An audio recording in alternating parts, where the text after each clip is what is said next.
Ricardo, muy buenas tardes. Ricardo Álvarez Espejo, teniente general del Ejército Español en la Reserva, colega en Consenso y Regeneración. ¿Qué tal, Ricardo? ¿Cómo estás? ¿Qué tal, Joaquín? Muy bien. Buenas tardes. Me alegro mucho de estar aquí platicando contigo durante unos minutos. Bueno, sería fantástico que pudiéramos hablar de cosas superficiales, en fin, cosas que hemos vivido juntos y cosas buenas y malas y elecciones y tal. Pero lamentablemente, y como puedes imaginar y como ya nos hemos hablado, pues vamos a hablar de esta crisis con Ucrania y sus consecuencias, ¿verdad? Para el mundo, para Europa y para España. Ricardo, así a modo de introducción, ¿podrías hacer un resumen de cómo ves esta crisis de Rusia con Ucrania, europea, etcétera, a modo así de resumen, y luego vamos entrando en más detalles? Sí, podríamos comenzar como punto de partida la crisis que hubo, el conflicto en el 2014, en los cuales Rusia no intervino de una forma abierta, sino que interpuso a lo que se le llamaba los rebeldes de las zonas del Donetsk, de las zonas de Lugansk, o el referéndum que se organizó en Crimea. A diferencia de aquel conflicto de 2014 con este, es que aquí el presidente Putin ha intervenido y ha hecho una declaración formal de guerra, de ataque, de actuación militar. Bueno, esgrimiendo una serie de razones de desmilitarizar la zona, desnazificar la zona y en auxilio a la población rusoparlante, pues, de las zonas del Donbass, que se sienten oprimidas por lo que es el gobierno de Kiev.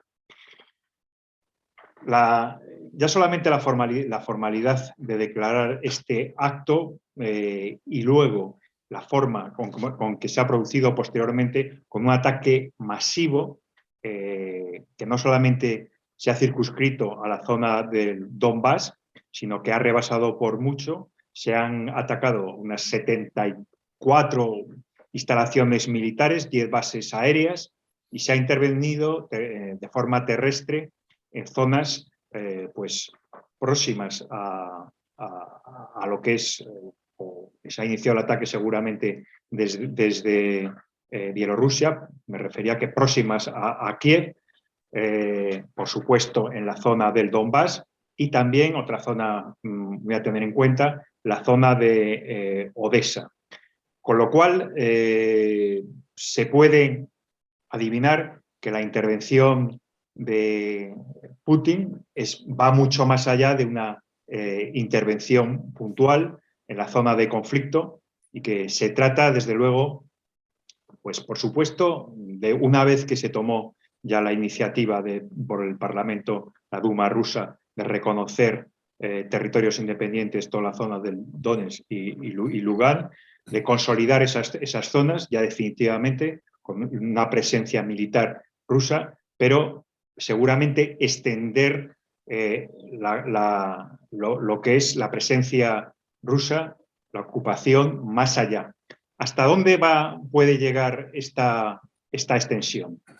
Pues esto es difícil de predecir, difícil de prever, pero dada la personalidad de Putin, pues, bueno, pues no hay nada descartable, porque ha estado diciendo una cosa y ha hecho exactamente lo contrario. Ha hecho una estrategia que, desde el punto de vista militar, recuerda un poco las actuaciones que nos retrotraen a la Segunda Guerra Mundial, a los conflictos con Hitler, Danzig, etc.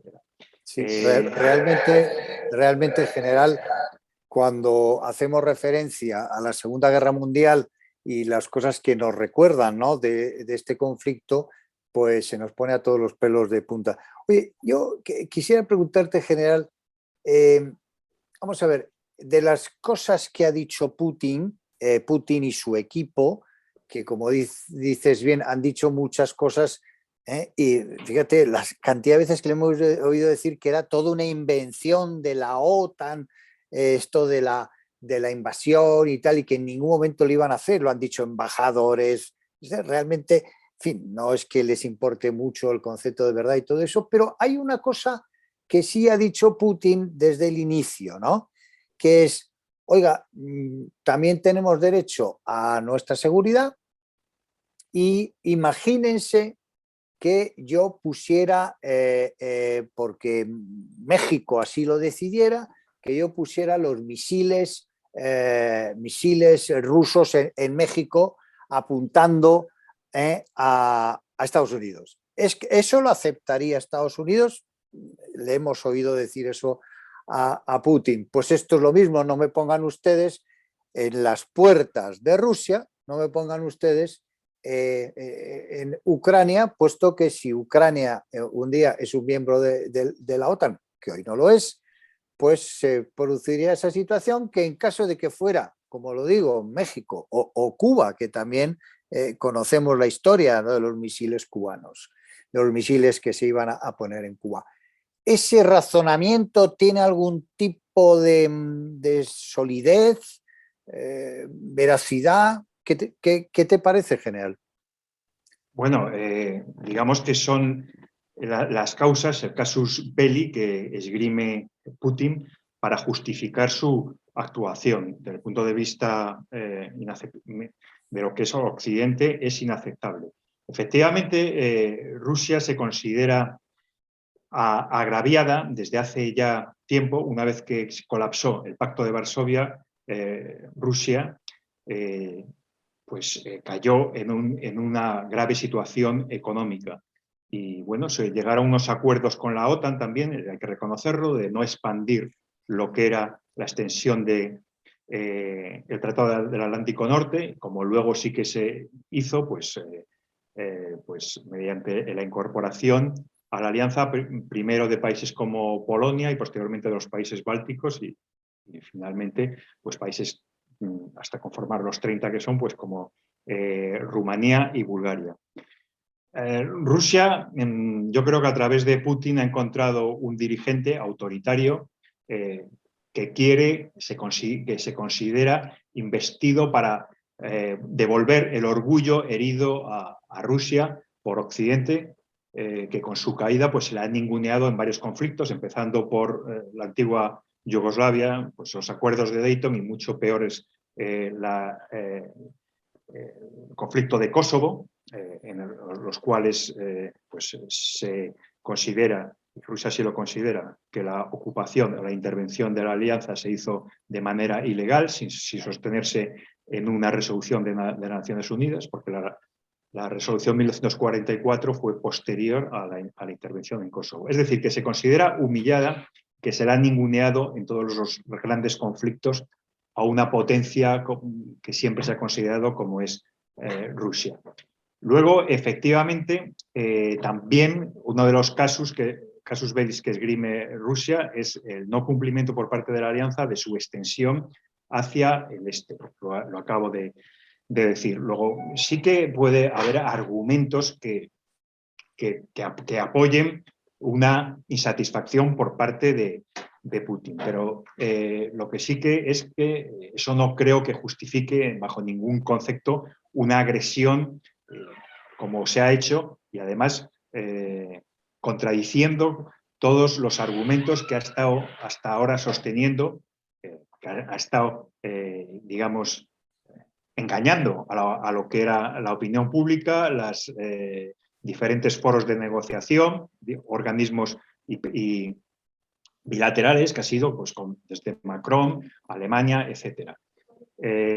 Con lo cual, bueno, pues eso podemos saber cuáles son los argumentos de Putin y no podemos, desde luego, conocer el alcance de hasta dónde está dispuesto a llegar para tener un cinturón de seguridad equivalente a lo que era el Pacto de Varsovia anteriormente, pues que ahora se traza a base, sobre todo, de construir ese cinturón teniendo repúblicas construidas, públicas, llamémosle títeres, tanto en la zona de Ucrania, como en su día se hizo en Georgia, en Osetia, etcétera, y desde luego pues nos encontramos con una amenaza muy seria en un futuro, por el caso de que la OTAN quiera o promueva el ingreso de Ucrania en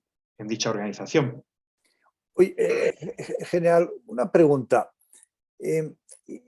¿Tú crees que si ahora Ucrania, o bien la OTAN, o bien los dos, renunciaran a la entrada en la OTAN del país, de Ucrania, resolvería el conflicto o, como has podido indicar, más es una excusa, digamos, para poder volver a ese imperio soviético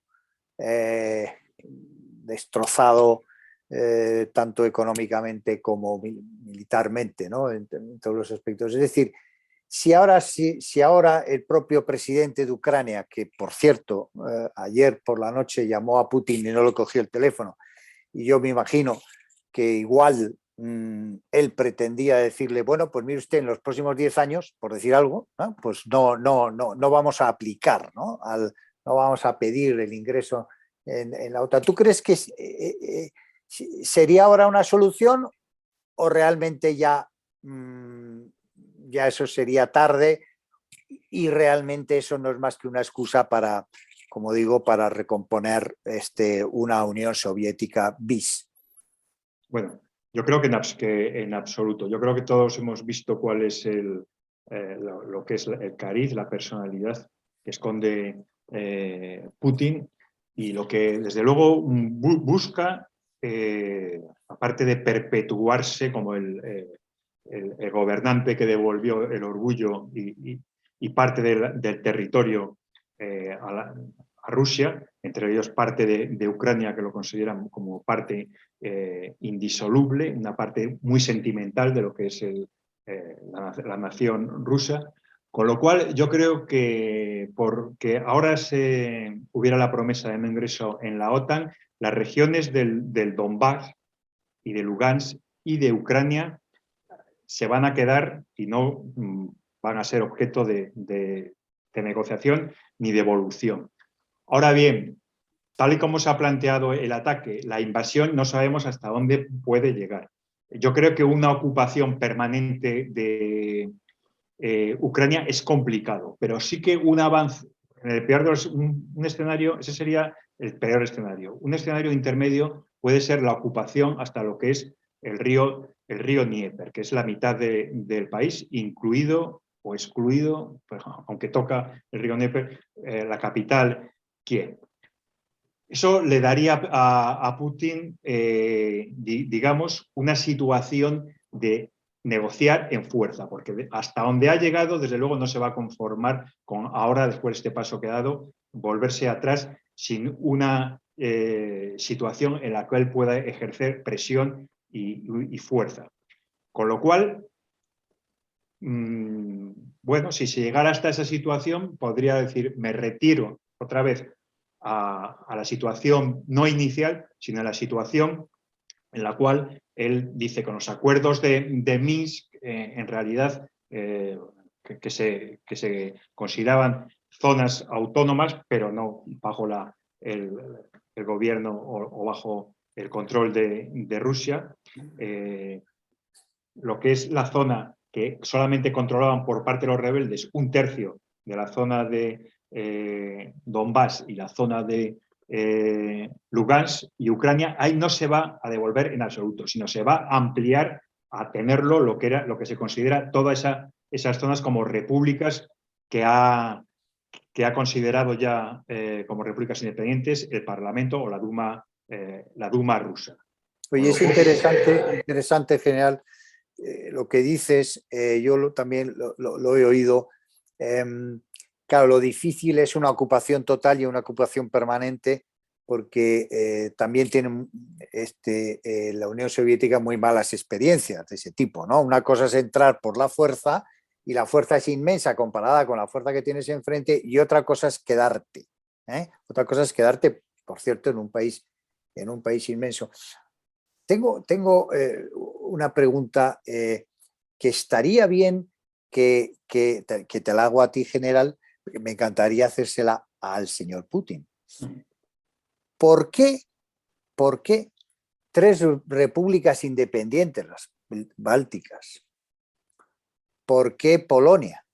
¿Por qué Bulgaria? ¿Por qué Rumanía? Y ahora lo intenta Ucrania, países antes en la esfera de la Unión Soviética. ¿Por qué corren inmediatamente a pedir adhesión a la OTAN? O sea, es decir, España no se siente amenazada militarmente por Italia, ni por Francia, ni por Portugal, ¿no? Yo pregunto, ¿no? Y sería una pregunta magnífica para el señor Putin. Oiga, ¿usted se ha preguntado por qué las tres repúblicas bálticas y Polonia, y Bulgaria, y Rumanía y Ucrania quieren a toda costa estar en la OTAN para sentirse protegidas de usted? ¿Qué te parece la Bueno, pregunta? eso es evidente. Ya desde que se firmó el acuerdo entre Hitler y Stalin, se repartieron Polonia, Rusia, la Unión Soviética invadió Polonia y los países bálticos. En estos países, sobre todo, todos los que han sido de la órbita del Pacto de Varsovia, pero especialmente los países bálticos y en Polonia, bueno, también, desde luego, en Bulgaria, existe un sentimiento antirruso muy fuerte y muy enraizado, porque se han considerado, y lo han sido, países ocupados y países oprimidos. Ha sido distinto el caso de Ucrania, porque Ucrania, como dice Putin, se ha formado un poco a base de las diferentes concesiones bolcheviques que ha habido a través de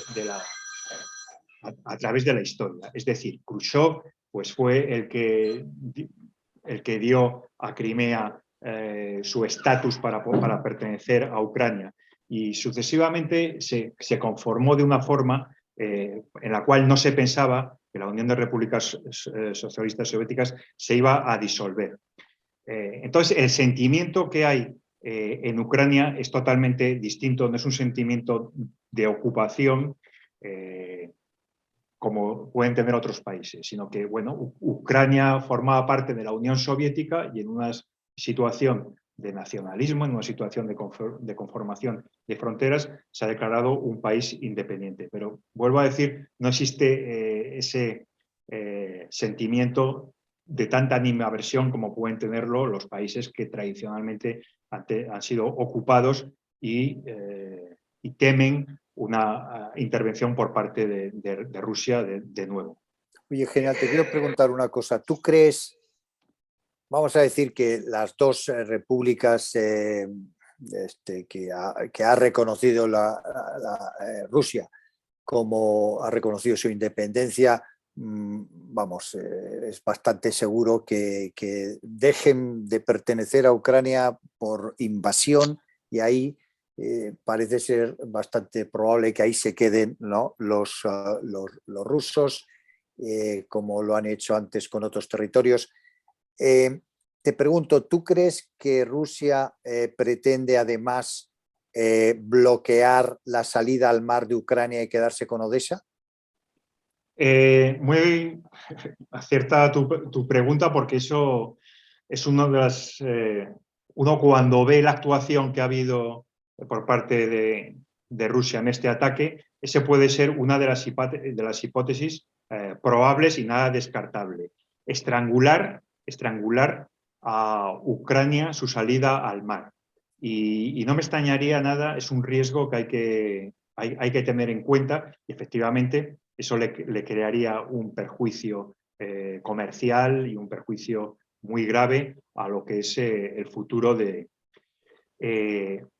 Ucrania, que se sentiría estrangulado y que, bueno, podría intentarse lo que sembrar el descontento, al ser un país desestabilizado, en la población, y que al final optaran por volver a un gobierno prorruso tipo el anterior que tuvo en su día cuando se produjeron todas las revueltas.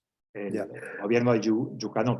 O sea, que lo ves lo ves como un escenario, muy posible. has dicho hasta probable, ¿no? Has dicho hasta probable. Bastante muy bien. probable. Oye, general, una pregunta muy directa. ¿Consecuencias de esto para Europa, para la Unión Europea, para España? ¿Esto nos va a unir más? ¿Esto va a provocar que Europa forme un ejército europeo integrado en la OTAN? E incluso te pregunto ya de una manera que no quiero ni oír tu respuesta. ¿Podríamos ser atacados? ¿España podría ser atacada? Bueno, las consecuencias que van a tener son unas consecuencias muy graves y muy directas en lo que es el escenario europeo.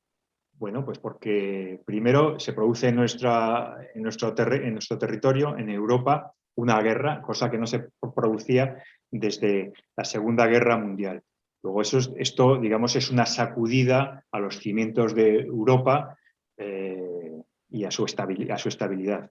Las consecuencias económicas pues, van a ser también importantes, porque no olvidemos que Rusia es el tercer productor de petróleo del mundo, después de Estados Unidos y Arabia Saudí, y el segundo de gas después de Estados Unidos.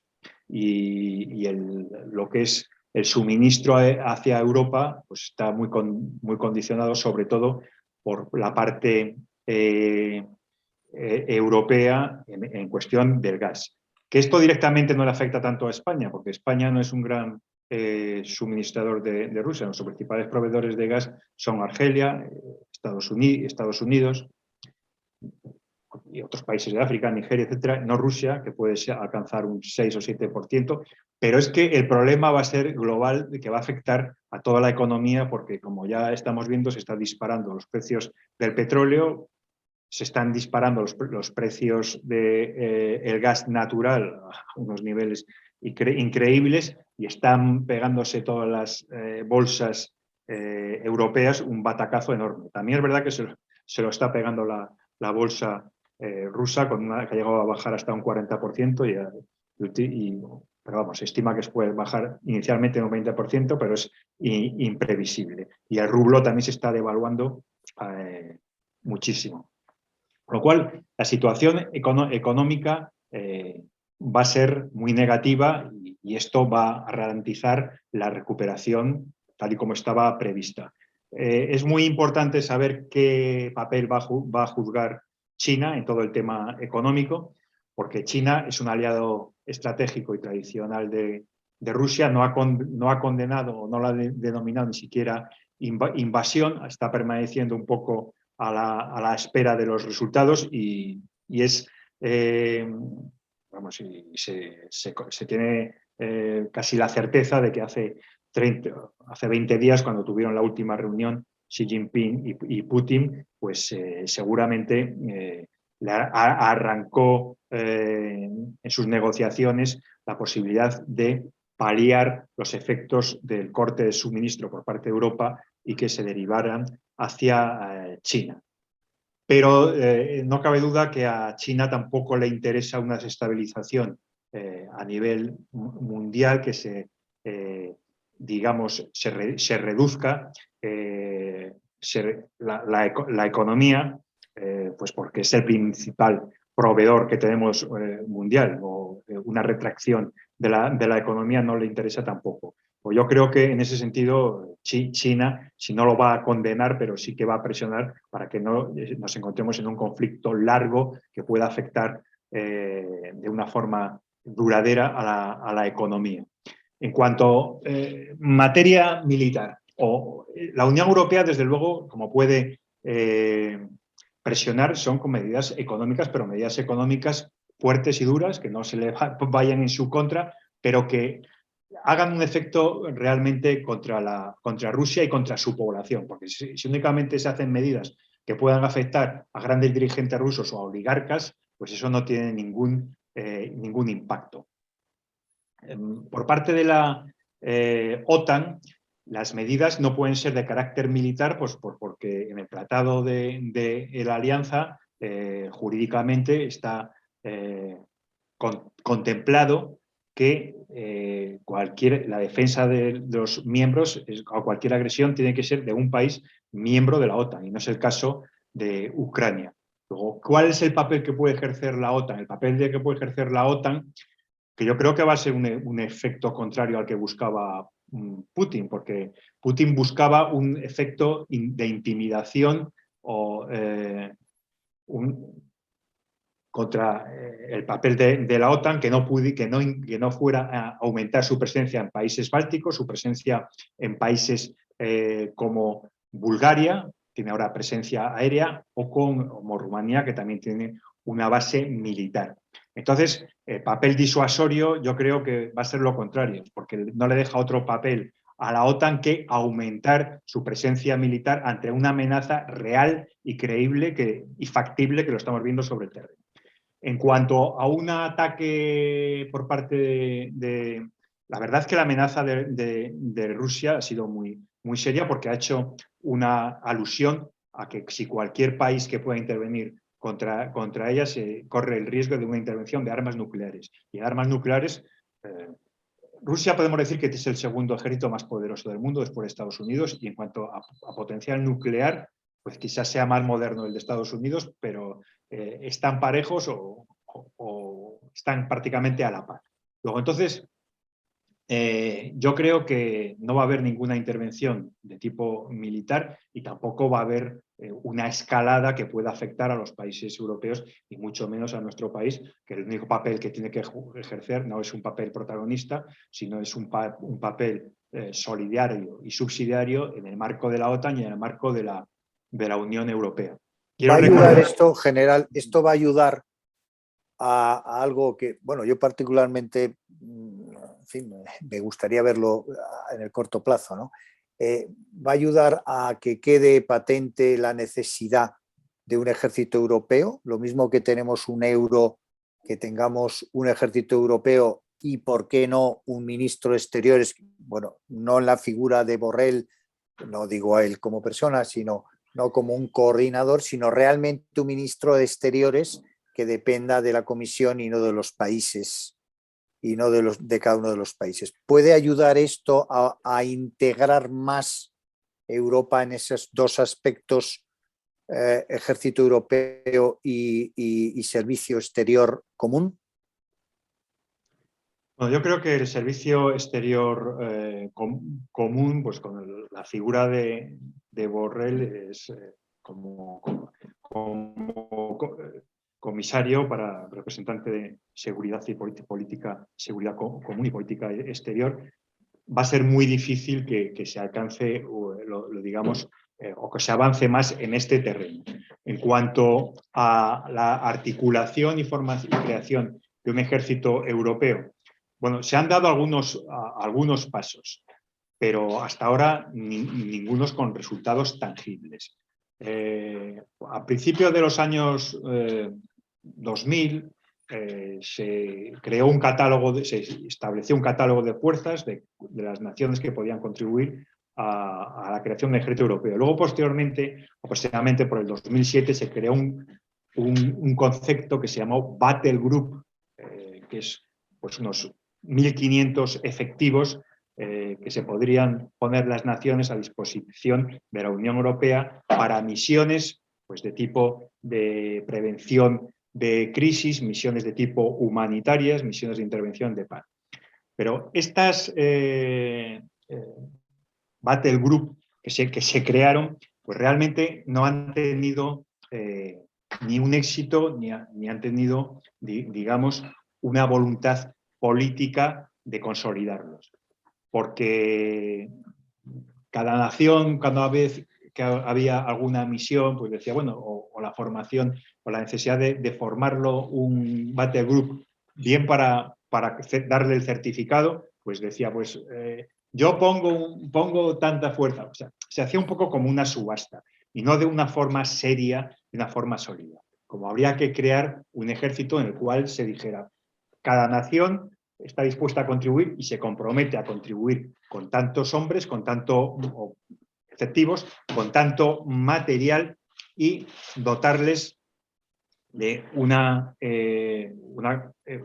digamos, de un presupuesto económico necesario para llevarlo a cabo de una forma creíble y dotar a la Unión Europea de una autonomía estratégica. Pero claro, aquí en la Unión Europea nos hemos dedicado a tocar el arpa en materia de seguridad, y ahora pues sufrimos las consecuencias y vemos las vulnerabilidades que puede tener una actuación como estas, que no tenemos ni un ejército común, que somos absolutamente dependientes y vulnerables y dependientes al final de lo que quiera hacer Estados Unidos, porque nosotros por sí mismos no tenemos esa capacidad ni de disuasión ni de actuación. Luego, respondiendo a tu pregunta, yo creo que ahora se ve más la necesidad de dotar a la Unión Europea de una autonomía estratégica, para lo cual es necesario la creación de un ejército europeo con material y personas de forma